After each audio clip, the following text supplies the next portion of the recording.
Hey, Pastor Josh here. We're reading Genesis chapter 8, verses 5 through 9. The flood is over, or at least the rain has stopped. And now Noah finds himself in a situation where he's having to wait. He was told ahead of time that the flood was coming, the judgment was coming. He had to build the ark, he had to build the boat, he had to bring the animals in, situate them, and think through all of the things that were involved in having all of these animals in the ark. But God wasn't told, or God did not tell Noah when the flood waters would go down.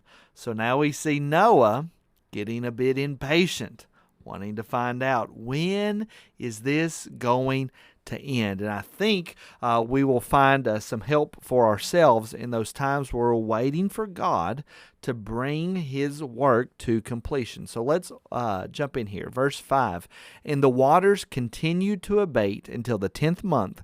In the 10th month, on the first day of the month, the tops of the mountains were seen." We see that there's a continual receding of the flood waters. The waters continued to go down, but they went down in a systematic, gradual way. They didn't immediately disappear, but it slowly went away. In fact, it was way longer for the waters to come down than it took for the flood to actually cover the tops of the mountains. So you can kind of put yourself in Noah's shoes and his family's shoes, or their sandals, perhaps. They're looking out, they're waiting, water's going down, or are we just going to float here forever? So there's a bit of impatience here, and we're going to see that in just a moment. Maybe I would like to call it faithful impatience, because I don't think in here we see that Noah is sinful in this, but he really wants it to be over. He wants to get out of the ark, wouldn't you?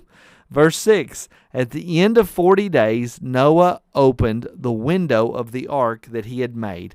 There's an attitude for us to adopt, for us to change this expectation of looking for God to bring the trial, the tribulation, the obstacle that we're experiencing, to watch him bring it to an end. Noah opened the window of the ark because he was expecting it to not rain.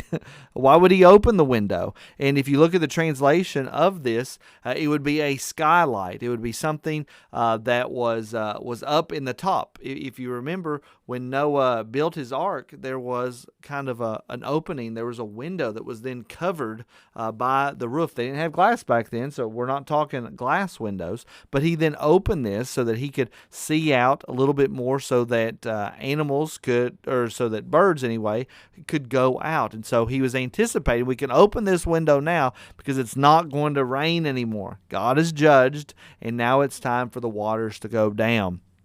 So he opened the window of the ark. In verse 7, he sent forth a raven. It went to and fro until the waters were dried up from the earth. So a raven apparently was not... didn't want to go back into the ark. It just flew around, perhaps even eating some of the dead carcasses of the animals that were floating on the face of the waters. The raven had its fill. It didn't feel like it needed to come back into the ark at all. Perhaps it came and sat on the top, but we're not told that the raven came back inside the ark. And the reason Noah is sending this raven forth is he's trying to see, okay, is there dry land out there?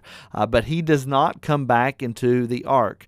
So Noah then decides to send out a dove, knowing that the dove is not going to be happy with just eating dead animals. The dove would actually come back into the boat. And so then he sent forth a dove, an example for us to follow, that if, as we are waiting for God's trials that we are undergoing, as we're waiting for those temptations to go away, we need to be patient, and we need to be looking toward the Lord. And he sends forth a dove. Now think about the dove here for a second.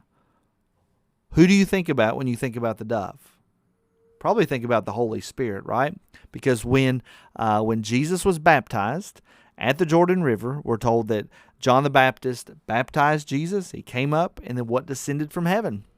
The Holy Spirit in the form of a dove, or like a dove. The Holy Spirit came down, landed upon Jesus, and then the Father says, "This is my beloved Son, in whom I am well pleased." And so I think right here we got some hidden statements about the Holy Spirit. If you also remember, at the very beginning of the book of Genesis, we're told that the Spirit hovered over the face of the waters before God created light.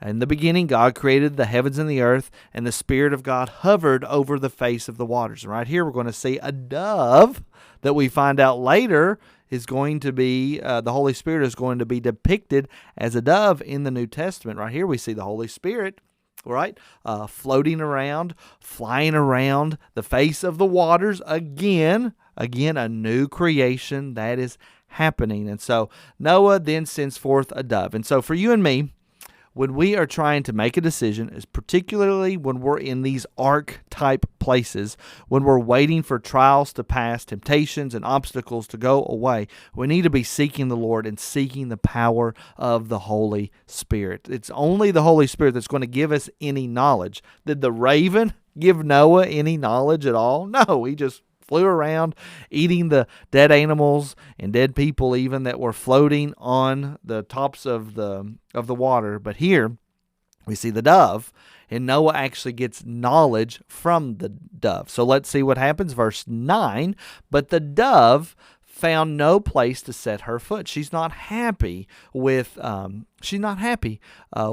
just floating carcasses. She wants a tree. She wants land. She wants something to actually land on. So she returned to him to the ark, for the waters were still on the face of the whole earth. So he put out his hand and took her and brought her into the ark with him. Again, the Holy Spirit being in the form of a dove, right, coming in. Now, of course, I'm not saying that the Holy Spirit was the dove in this particular story, but I think it is a type and something that is pointing us to the understanding of the Holy Spirit, the form that the Holy Spirit takes when Jesus was baptized. So just as Noah brought the dove into the ark, we should always be seeking for the Holy Spirit. We should be seeking the Lord as we wait for the trials and temptations to pass. We should be receiving the Holy Spirit into our hearts. We should be receiving the Holy Spirit into our situation. We should be talking to God.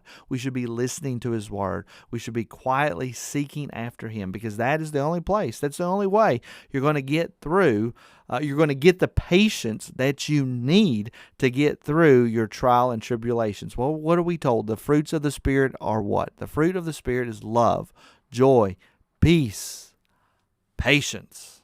And we know when we're waiting to get through a trial or tribulation, we need patience. So bring the Holy Spirit on board. Take Him into your heart. Spend time with the Holy Spirit. Spend time with God, because that is the only way that you're going to get the patience and the endurance you need to keep on going. Pray that has been a blessing to you all. I'll see you in the next video.